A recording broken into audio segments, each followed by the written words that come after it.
When fervent arrangements were being made for the historic burial of the late Lady of Sons, Christy Esenibokwe, I was convinced that we owed it to the younger generation and generations unborn to tell the story of the journey of Christy Esenibokwe from a little village in Akwa Ibom State called Okat to stardom and fame.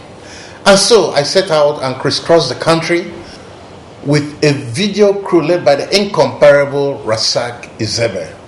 And so we went from state to state, day and night, and spoke with people who have influenced Christy Esenibokwe or have been influenced by Christy Esenibokwe. That was how one Sunday afternoon we arrived Umuahia, the capital of Abia State, hungry, unkempt, disheveled, and poorly dressed. But we were received by a very creative gentleman called James Iroha, the very first person to put Christy Esenibokwe on TV in the famous sitcom Masquerade. We talked with James Iroha beyond his relationship with Christy. His was a very compelling story, a story that I think that everyone in Nigeria ought to watch. Welcome to Giringory's last interview. This is number 4, Coping Close in Umuahia, the capital of Abia State. This is where the great James Iroha OON lives. James Iroha, if you do not know, is the one popularly known as Giringory. He is the creator of one of Nigeria's biggest ever comedy shows, Masquerade, which made millions and millions of people across our nation very, very happy, laugh out their sorrows. This is the house where James Iroha has been owing rent for 3 years, almost losing his eyes completely from what was apparently a blizzard of light every day, producing Masquerade under very hot conditions with no treatment and no way to ameliorate his circumstance. His car, a Mazda 626 CV868 FST, lies with the tires all gone down. Of course, he has not driven this car for years because of his sight. James Iroha is a true icon of Nigerian art and entertainment. His condition must make a nation think. Well,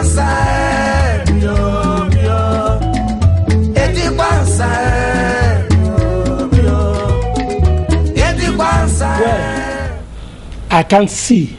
I see very faintly. I've just been to India, not quite 2 months since I came back. But I am seeing very faintly just because they told me that my left eye had gone, that no human being who calls himself a doctor could do anything about it. But that's where I have glaucoma. But on the right-hand side, they said I have cataracts, and that they had gone too far into ruining my other side of the eye. But what they could do for me is only what is merely possible.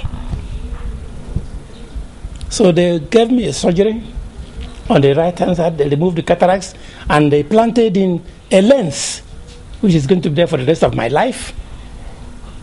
So I don't know. A doctor in India said to me, nobody who calls himself a doctor could do anything for you to see with this left eye again. I had to ask James Iroha, is it a coincidence that Davis Offo, whom we all know as Clarus in the Masquerade, has gone blind? And he, James Iroha, had become virtually blind. And we hear that some other members of the cast of Masquerade are also struggling with their sight. Is this just a coincidence, or is there a connection between all of these happenings? Well, it couldn't be coincidental because it is a sickness. But there was no epidemics. One could say yes. But Clarus had what they call glaucoma. And maybe he wasn't taking it seriously. and now he has completely lost his sight. Then there was time Chika, Zebediah himself, was complaining about his own sight.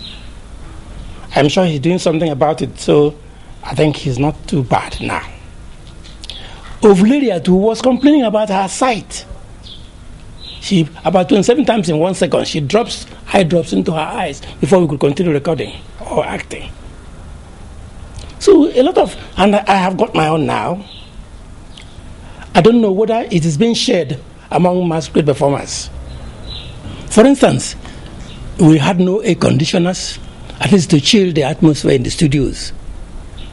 There were no barn doors to shape the lights. Everything was on floor lighting. You flood the whole stage with light. Sometimes you have, if after performance, you can find that you have blisters. I am sure this was number one fact that gave birth to our sight having problems. The only amount approved for each episode of that program was 250 naira. So if that money is shared into 7 or more, whatever is accruing to you, that's what you get. Sometimes it could be 7 naira, sometimes it could be 5 naira. There is no doubt that the circumstances in which I found the great James Iroha was a far cry from what I would expect of a man of such great education, proven ability, and incredible skills. It's unfortunate that at my age, I should be begging for food. Now I can't pay my house rent. I'm owing for 3 years now. And the kind of drugs I'm using, they recommended for me to use in India, in a month, I will buy, it's about 24,000 naira in a month, which is about the much I'm paid as a pensioner. What is it about a nation like ours that will find the likes of James Iroha worthy of the nation's great honors, but is unable to set up the structure to help people like James Iroha in their true time of need?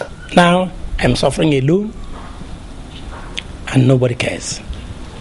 There was a time I felt like the whole Nigeria has swept me under the bed, under the carpet. For some people, I need to be proved wrong. I need their aid. I need to be treated. I need to see again. Everybody thinks I am rich, but only God and I know how rich I am. If I told you there's nothing between me and poverty now, you wouldn't believe it, but it is true. I also asked James, how he met and molded the likes of Christie Senibokwe from nothing to stardom. I was busy shopping for a wife for Jigide Shokoya, because Jigide was doing well, and it got to a point I should imagine that a man like that should have a wife, but there was no wife. But then the wife I'm looking for should be able to speak very good Yoruba like Jigide was doing.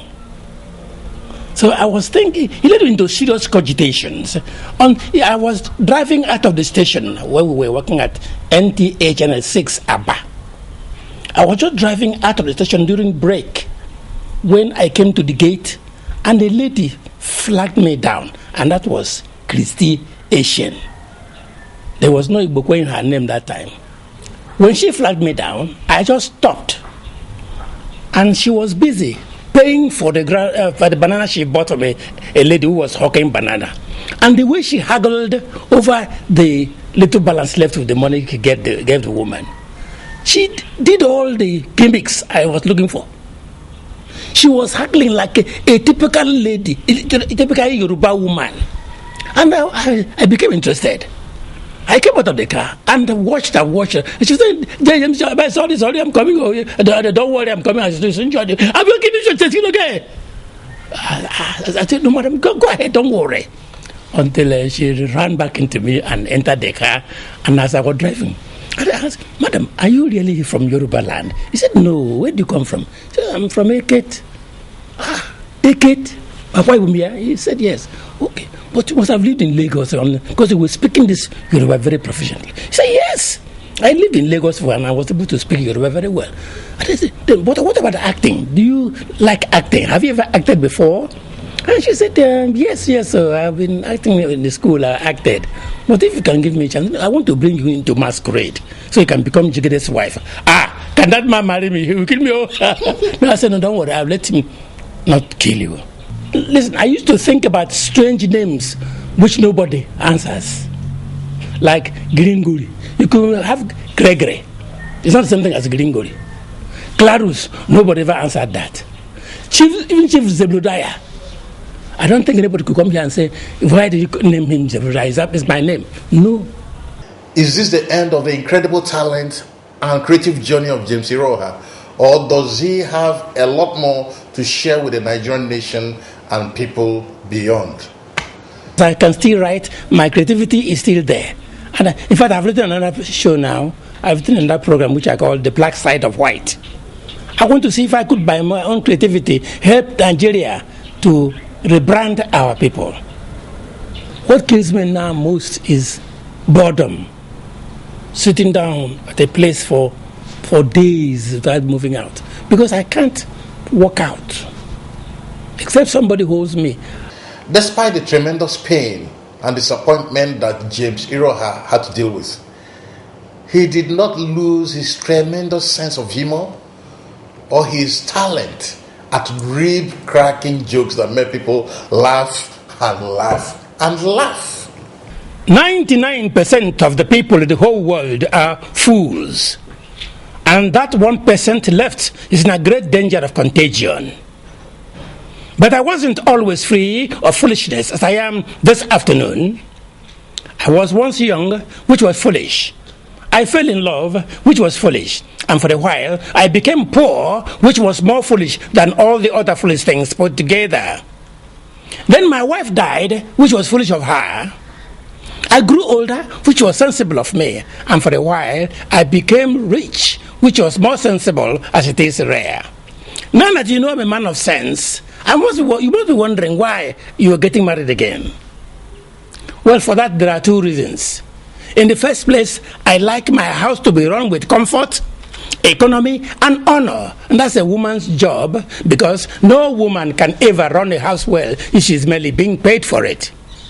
To run a house well, the woman must know and have the feelings that she owns the house, because marriage is a bribe to make a housekeeper think she's a householder.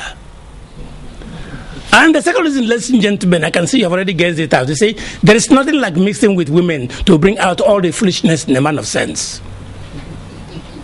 So, if women could harness their thoughts to something bigger than a baby's carriage, they will change the world.